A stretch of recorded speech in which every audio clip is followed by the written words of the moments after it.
আপনাদের মধ্যে অনেক লোক এমন আছে যারা আমরা প্রশ্ন করে কয় হকপন্থী আলেম আর বাতিলপন্থী আলেম পার্থক্য করে চিনবার যোগ্যতা যদি আমার থাকতো তাহলে তো আমি নিজেই আলেম হইতে পারতাম। কাজে আমি হকপন্থী আলেম কারা এটাও চিনি না, বাতিলপন্থী আলেম কে সেটাও আমি জানি না। কাজে কোনো আলেমের কথা শুননটা আমার নিরাপদ নয়, কোনো আলেমের কথাই শুনতাম না। এটা বুদ্ধিমান না, এটা কয় চালাক্যা। এটা বুদ্ধিমান না, চালাক্যা। আচ্ছা, এমন আরেকটা চালাক্যার কথা কই। এই চালাক্যা ক্যান্সার রোগে আক্রান্ত হয়েছে। কি রোগে? ক্যান্সার রোগে আক্রান্ত হওয়ার পরে এখন কি করণ লাগবো? ডাক্তারের কাছে যাওয়ান লাগবো নি, চিকিৎসা লাগে। তখন যদি কয় এক ডাক্তারে এমনে কয়, এক ডাক্তারে হেমনে কয়, এক ডাক্তারে অপারেশন লাগবো কয়, আর এক ডাক্তারে অপারেশন লাগতো না কয়, এক ডাক্তারে কয় এইগুলি খাইবা সেইগুলি খাইবা না, আরেক ডাক্তারে কয় সেইগুলি খাইবা এইগুলি খাইবা না। কাজে কোন ডাক্তার সঠিক আর কোন ডাক্তার বেঠিক আমি যদি বুঝতে পারতাম তাহলে তো আমি নিজেই ডাক্তার হইতাম। আমি যখন বুঝি না তাহলে কোনো ডাক্তারের কাছে যাওয়াই আমার জন্য নিরাপদ নয়, এর চিকিৎসাটা হয়ে যাবে না। তোমার কপালও চিকিৎসা নাই, তুমি তখন চিকিৎসা কেমনে করবা এটা আগে ঠিক করো, তারপরে হক্কানি আলিম কেমনে চিনবা ওইটা পরিষ্কার হয়ে যাবে। মুফাসসিরিনে কেরাম তাফসীরের কিতাবে এই উদাহরণটা দিয়েই চিনাইছেন সর্বসাধারণ মুসলমান হক্কানি আলিম চিনবে কেমনে। উদাহরণ দিয়েছেন, তুমি অসুস্থ হইলে ভালো ডাক্তার যেমনে চিনবা, তোমার হেদায়েতের দরকার হইলে হক্কানি আলিম তেমনেই চিনবা। অসুস্থ হইলে তুমি ভালো ডাক্তার কেমনে চিনবা? তুমি তো সার্টিফিকেট বুঝোই না, কোন কলেজে পড়লো, কোন ডিভিশনে, এই কোন মেডিকেল কলেজে ফিরে ডাক্তার কোন ডিভিশনে পাস করলো, এগুলি তো যাচাই করার যোগ্যতাই তোমার নাই। তাহলে তুমি যোগ্য ডাক্তার যাচাই করবা কেমনে? তোমার যোগ্য ডাক্তার যাচাই করার একমাত্র পথ হইল কোন ডাক্তারের চিকিৎসায় রুগীরা সুস্থ হইতেছে। দেখো কোন ডাক্তারের চিকিৎসায় রুগীরা সুস্থ হইতেছে, তোমার জন্য ইনি এই সঠিক ডাক্তার। তোমার ডাক্তার চিননের কোনো পণ্ডিতি লাগে না, এটা দেখলেই তুমি বুঝতে পারো কোন ডাক্তার ভালো। ঠিক তেমনি ভাবে কোন আলেম হক্কানি আর কোন আলেম বাতিল এটা তোমার বোঝার জন্য কোন আলেমের কথা মতো চললে মানুষের আমল সংশোধন হইতেছে দেখো। যে আলেমের কথা মতো চললে আমল সংশোধন হইয়া যায় তোমার জন্য তিনিই হক্কানি আলেম। বুঝে থাকলে বলেন তো, হক্কানি আলেম চিনা শুধু আলেমদের কাজ না সর্বস্তরের মুসলমানই চিনতে পারে? সর্বস্তরের মুসলমানই চিনতে পারে। তারপর আসুন, হক্কানি আলেমগণ যখন কুরআন হাদিসের কোনো কথা বলেন, কি জন্য বলেন? নিজের দুনিয়ার কোনো স্বার্থে না সমাজের মানুষকে জাহান্নাম থেকে বাঁচাবার জন্য? তাহলে আলেমগণ কুরআন হাদিসের কথা বলেন নিজের স্বার্থে না স্বার্থহীন ভাবে? স্বার্থহীন ভাবে। তবে কিছু কিছু আলেমকে আমি স্বার্থবাদীও মনে করি, কিছু কিছু আলেমকে আমি স্বার্থবাদীও মনে করি। সে আলোচনাটা আমার করার ইচ্ছা ছিল না, কথায় কথায় আয়সা পড়ছে। আয়সা যখন পড়ছে কইয়াই ফেলাই। যে আলেমের সংসার চলার মতো সম্পদও আছে, তারপরেও মানুষে দাওয়াত কিরা নিলে জামাই আদর করে খাওয়ায়, নিজের বউ বাচ্চারে এত বালা খাওয়ায় না, আলেম দাওয়াত কিরে আনলে যত বালা খাওয়ায়। নিজে বাজারও গেলে এত পয়সা খরচ করে না, আলেমরে বিদায়ের সময় যত পয়সা হাদিয়া দিয়া দেয়। তিনি আসতে এবং যাইতে গাড়ি ভাড়া যদি যায় ৩,০০০ টাকা, হাদিয়া দিয়া দেয় ৭,০০০ টাকা। এই দেশের শতকরা ৯৯ মুসলমান এইভাবে আলেমদেরকে সম্মান করে। তারপরও যেই বেটা সংসারে যা আছে তার দ্বারা তো চলেওই, আর মানুষের তো ৩,০০০-এর জায়গা ৭,০০০ ১০,০০০ দিয়েই থাকে, তারপরেও তিনি ২০,০০০ ৩০,০০০-এর কমে সন্তুষ্ট নন। এই মৌলবীরা আপনাদেরকে জাহান্নাম থেকে বাঁচাবার জন্য ওয়াজ করে না, এরা পকেট গরম করার জন্য ওয়াজ করে। কাজে আলেমের মধ্যে স্বার্থবাদীও আছে। আল্লাহ পাক রব্বুল আলামিন কোরআনে বলেছেন কোন আলেমের ওয়াজে মানুষের হেদায়েত হইব আর কোন আলেমের ওয়াজে হেদায়েত হইত না। আল্লাহ বলেন ইত্তাবিউ মাল্লা ইয়াসআলুকুম আজরাও ওয়া হুম মুহতাদুন। এটা নবীগণের গুণ। আর আগেই বলেছি নবীগণের যেই কাজ আলেমগণের সেই কাজ। আল্লাহ নবীগণের গুণ বর্ণনা করিয়া বলেন যে নবীগণের গুণ হইল তারা যে মানুষকে ওয়াজ করেন, যেই কথার ওয়াজ মানুষকে করেন সেই পথে আগে নিজে চলেন, আর ওয়াজের বিনিময়ে টাকার বায়না ধরেন না যে এত হাজার টাকা দিলে তোমরা ওয়াজে যা মনাইলে যাইতাম না। এই কাম নবীগণের কাজ নয়। সুতরাং কোনো আলেম যদি হেদায়েতের পথে চলে না, মানুষকে হেদায়েতের কথা বলে, অথবা মানুষের কাছে চুক্তি করে এত হাজার টাকা দিলে যা মনাইলে যাইতাম না, এদের ওয়াজে মানুষের হেদায়েত হবে না। খুব ক্লিয়ার হইল হক্কানি আলেম।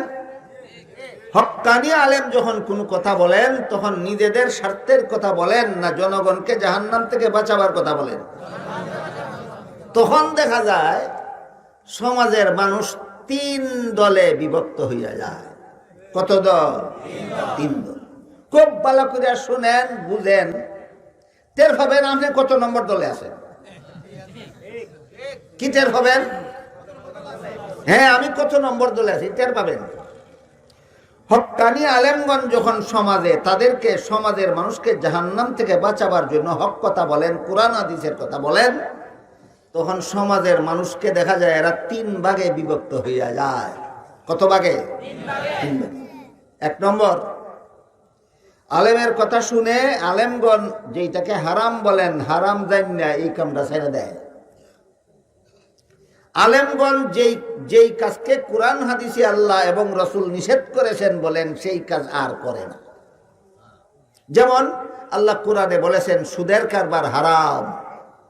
এটা আলেমের কথা না আল্লাহর কথা? এই কথা শুনিয়া যদি কোনো সুদের কারবারি যথারীতি তওবা করে সুদ ছেড়ে দেয়, খুব অল্প সংখ্যক হইলেও বাংলাদেশে এমন কিছু মুসলমানও আছে যারা আলেমের মুখে কোরআনের কথা শুনিয়া সুদের কারবার ছেড়ে দিছে। এদের ব্যাপারে আল্লাহ বলেন ফামান জাআহু মাউইযাতুম মির রাব্বিহি ফান্তাহা ফালাহু মা সালাফ। এরা যেহেতু আলেমের মুখে আল্লাহর কথা শুনিয়া হারাম কাজটা ছেড়ে দিছে, এই জন্য আল্লাহ এদের অতীতের গুনাহ মাফ করে দিছে।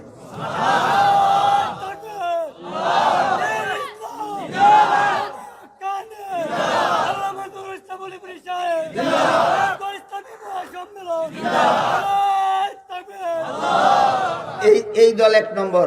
এই দল 1 নম্বর। 2 নম্বর দল, আলেমরা বলেন সুদ হারাম, সুদ হারাম, সুদ হারাম, শুনে বুঝে কোরআনে যে আল্লাহ কথাটা বলেছেন জানে, কিন্তু সুদ ছাড়ে না। তবে এই কথা বলার কারণে আলেমরে গালিগালাজও করে না, সুদের কারবারও ছাড়ে না, আর আলেমরা সুদ হারাম বলার কারণে সুদের কারবার ছাড়েও না। আরে আলেমকে গালিগালাজও করে না, সুদের কারবার ছাড়ে না, কিন্তু আলেমকে গালিগালাজও করে না। এদের একটা দোষ আছে, একটা গুণ আছে। সুদের কারবার যে ছাড়ে না জানি বুঝিয়া, এটা হইল দোষ। আর আলেমদের যে এই কারণে গালিগালাজ করে না, এটা গুণ। দোষেরও একটা ফলাফল আছে, গুণেরও একটা ফলাফল আছে। দোষের ফলাফল কি? তুমি যেহেতু হারাম জানি না সুদ ছাড়ো না, কাজেই তোমার জাহান্নামে যাইতে হবে। এটা দোষ না ছাড়ার পরিণাম, দোষ না ছাড়ার পরিণাম। কিন্তু এই কারণে আলেমরে গালিগালাজও করে না। গালিগালাজ করে না কেন? মনে মনে বিশ্বাস, লোকটা তো নিজের কথা কইছে না, যে আল্লাহর কথাই কইছে, কেমনে গালিগালাজ করবো। একটা গুণ আসেনি? এই একটা গুণ যাদের মধ্যে আছে, এরা সুদের কারবার না ছাড়ার কারণে যত 1000 বছর জাহান্নামে থাকুক, যত লক্ষ বছর জাহান্নামের শাস্তি ভোগ করুক, এটা আলেমরা তো নিজের কথা কইছে না, এটা তো আল্লাহর কথা কইছে। কাজেই এদেরকে গালিগালাজ করা যাবে না, আল্লাহর কথার প্রতি শ্রদ্ধা ঠিক থাকতে হবে। এই কারণে এদের জাহান্নামের শাস্তি একদিন মাফ করে দিয়ে আল্লাহ নাজাত দিয়া দিবেন। গুণেরও একটা ফল আছে নি? গুণের একটা ফল আছে। আমি সুদের কারবার দিয়ে উদাহরণ দিতেছি, শুধু সুদের কারবারের বেলায় এই কথা না, সকল হারামের বেলায় একই কথা, সমস্ত হারামের বেলায় একই কথা। প্রাণীর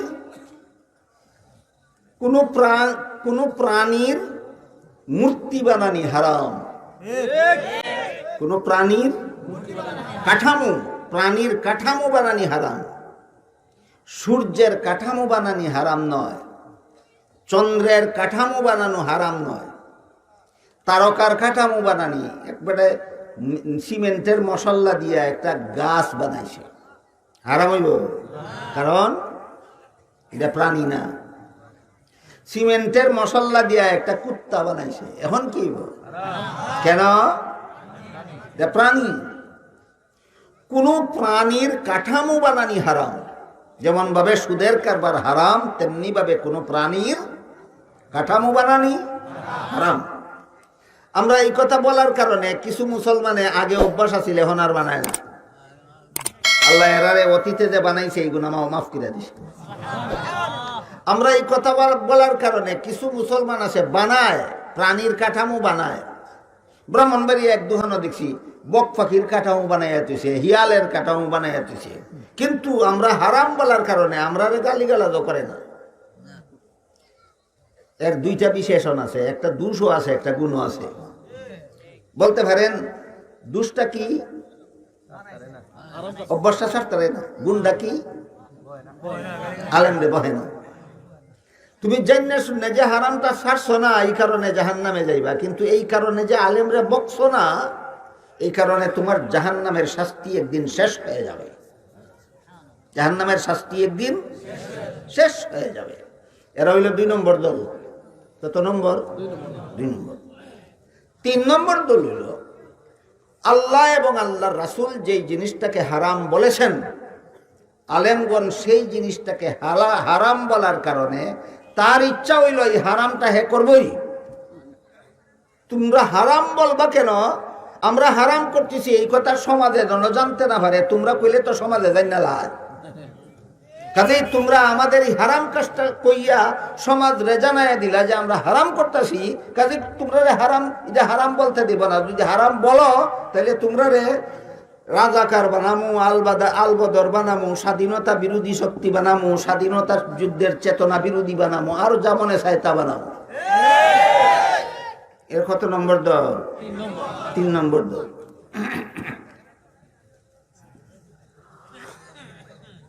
এই 3 নম্বর দলের যা আছে দোষই আছে, গুণ বলতে আর কিছু নেই। গুণ বলতে আর কিছুই নেই। ওযু করার সময় মুখ ধুইছে, হাত ধুইছে, মাথা মাসা করছে, পাও 2 বার আগে ফাঁদ মারছে, তার উজুর যেই দোষা।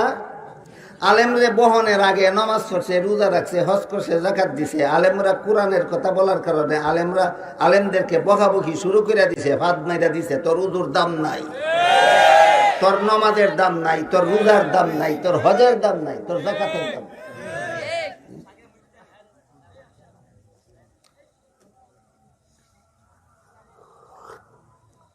এদের পরিণাম, যেহেতু আলেমদের সাথে দুশ্মনী কইরা তোমার ঈমান ধ্বংস করে দিছ, এই জন্য তুমি যে জাহান্নামে ডুববা, অনন্তকাল পর্যন্ত তোমার জাহান্নামের শাস্তি ভোগতে হবে। সুদের কারবার দিয়ে উদাহরণ দিয়েছিলাম। সুদের কারবার সম্পর্কে আল্লাহ বলেন, ওমান আদা, আল্লাহ সুদের কারবারকে হারাম বলার পরও যারা সুদের পক্ষপাতিত্ব করে, সুদের পক্ষে ওকালতি করে, সুদকে বৈধ প্রমাণের অপচেষ্টায় মেতে যায়, আল্লাহ বলেন ফাউলাইকা আসহাবুন নার হুম ফিহা খালিদুন, চিরস্থায়ী জাহান্নামী। সুদকে যারা হালাল বলতে চায়, এদের নামাজ কোন কাজে লাগবে? তোমার নামাজ তোমাকে চিরস্থায়ী জাহান্নাম থেকে বাঁচাতে পারবে না। তোমার রোজা তোমাকে চিরস্থায়ী জাহান্নাম থেকে বাঁচাতে পারবে না, কারণ উযু শেষ করার আগে ফাঁদ মেরে দিছ। বুঝেন নাই? উযু শেষ করার আগে তুমি বায়ু ছেড়ে দিছ। তোমার জীবন শেষ হইবার আগে তুমি কুফরি কইরা লাইছ। তোমার নামাজ রোজা ইবাদত বন্দেগীর দাম নাই। আল্লাহ বলেন চিরস্থায়ী জাহান্নাম। তাহলে আলেমগণ যখন কোরআন হাদিসের কথা বলেন, তখন সমাজের মানুষ কত দলে বিভক্ত হয়? 3 দল। বুঝতে পারছেন? বুঝলে তো অবশ্যই মনে মনে টের হওয়ার কথা আপনারা কে কত নম্বর দলে আছেন।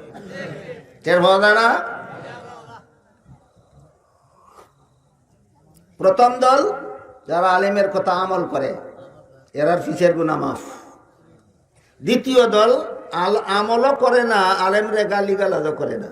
এরা শাস্তি পাইব, কিন্তু আলেমরে গালিগালাজ করে যেহেতু ইমানটা ধ্বংস করছে না, এই জন্য শাস্তি একদিন শেষ হয়ে যাবে। শাস্তি একদিন শেষ হয়ে যাবে। আলেমরে গালাগালি করার সাথে সাথে ইমান ধ্বংস হয়ে যায়, শাস্তি কোনোদিন শেষ হবে না, চিরকাল জাহান্নামের শাস্তি ভোগ করতে হবে। কোরআন হাদিসের কথা বলার কারণে আলেমদেরকে যারা গালিগালাজ করে, এদের উদ্দেশ্যে আবার বলতে চাই, আলেমরা নিজের স্বার্থে বলে না আপনাদেরকে জাহান্নাম থেকে বাঁচাবার জন্য বলে? তাহলে আলেমরা আপনাদের ক্ষতি করতে চাইছিল না উপকার? আপনি কি করে দিলেন? ক্ষতি করে দিলেন। এটার উদাহরণ হইল মানুষের দাঁতের ফাঁকে যখন কাটা ঢুকেনি কোনো সময়, মাছের কাটা, মুরগির আড্ডির কণা, সুপারির কণা দাঁতের ফাঁকে ঢুকলে দাঁতে একটু একটু ব্যথা করে, একটু একটু ব্যথা করে। কিসের ফাঁকে তা ঢুকছে কাটা? ব্যথা করে কোথায়? দাঁতের। কিন্তু জিহ্বার শান্তি নাই, জিহ্বা এই কাটাটারে ঠেলতেই থাকে। ব্যথা করে দাঁতও, আর বাইর করবার লাগি ঠেলে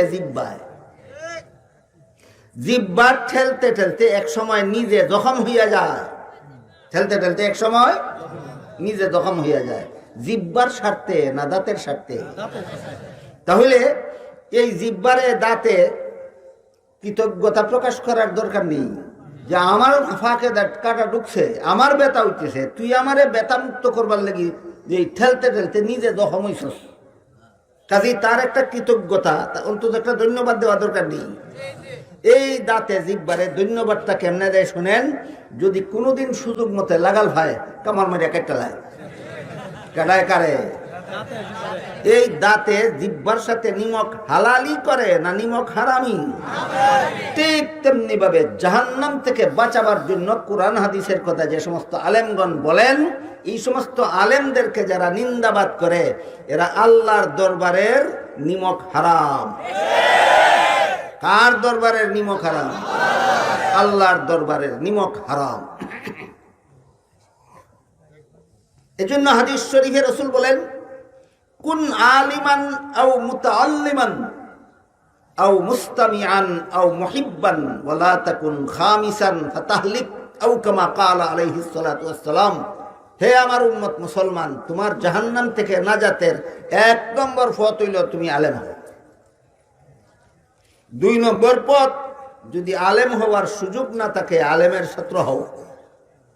ছাত্র হওয়ারও সুযোগ যদি না থাকে, তাহলে কিছু কাজ আলেমকে জিজ্ঞাসা করে করো। হ্যাঁ, তাইলে হাদিস মনে রাখতে পারছেন আপনারা। শুধু চাকরি করতাম আলেমরে জিজ্ঞাসা করি, আর বিয়া করতাম নিজের পছন্দ মতো। শুধু বিয়া করব আলেমরে জিজ্ঞাসা করিয়া, আর ব্যবসা করব নিজের পছন্দ মতো না। জীবনের সকল কাজ হাদিসের ব্যাখ্যায় উল্লেখ আছে। তোমার জীবনের সকল কাজ কেমনে করলে হালাল হয়, কেমনে করলে হারাম হয়, কেমনে করলে শুদ্ধ হয়, কেমনে করলে অশুদ্ধ হয়, তা আলেমদেরকে জিজ্ঞাসা করে করো। এরা জাহান্নাম থেকে নাজাতের 3 নম্বর পথ। কোন মুসলমানের যদি আলেমকে জিজ্ঞাসা করার সুযোগও না থাকে, আলেমরে জিজ্ঞাসা করার সুযোগ থাকে না কেমনে? ধরেন একটা কথার কথা, সে 20 বছরের জন্য জেলখানায় বন্দী হয়ে গেল, 30 বছরের জন্য জেলখানায় বন্দী হয়ে গেল, আজীবনের জন্য জেলখানায় বন্দী হয়ে গেল। আলেমের কাছে যাইতে পারবে জিজ্ঞাসা করার জন্য? একটা কথার কথা, এমনও পরিস্থিতি আসতে পারে যে জিজ্ঞাসা করার জন্য আলেমের কাছে যাওয়ারও সুযোগ থাকে না।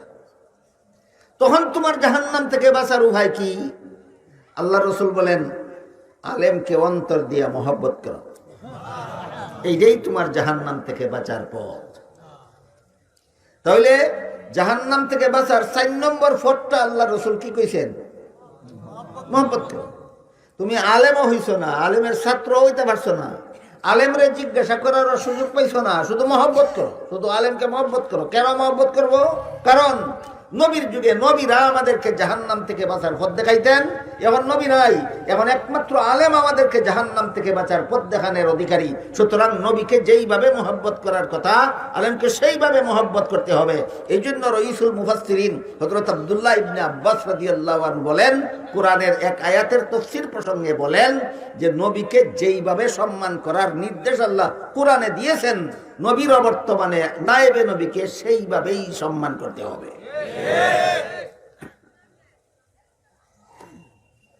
উদাহরণ আগেই কইছি, সন্তান মায়ের ফেটে থাকতে বাপ মরে গেছিল গা, জন্মের পরে লালন পালন কইরা লেখাপড়া করাইছে কেডায়? কার কাছকে করে দিল? বাপের কাছ চাচা করে দিল। এই কারণে চাচার মতো সম্মান করলে তো না, বাপের মতো সম্মান করতে হবে। ঠিক তেমনি ভাবে নবী যেই দুনিয়াতে নাই, সেই দুনিয়ার সমস্ত মুসলমানদেরকে আলেমগণ নবীগণের উপকার করে দিয়েছেন। নবীগণের যেই কাজ ছিল সেই কাজ করে দিয়েছেন, কাজেই আলেমগণকে নবীগণের মতো সম্মান করতে হবে। রইসুল মুফাসসিরিন হযরত আব্দুল্লাহ ইবনে আব্বাস রাদিয়াল্লাহু আনহু, রাসূলের আপন চাচাতো ভাই ইবনে আব্বাস বলেছেন, আল্লাহ কোরআনে নবীকে যেভাবে সম্মান করার হুকুম দিয়েছেন, আলেমগণকে সমাজের মুসলমানেরা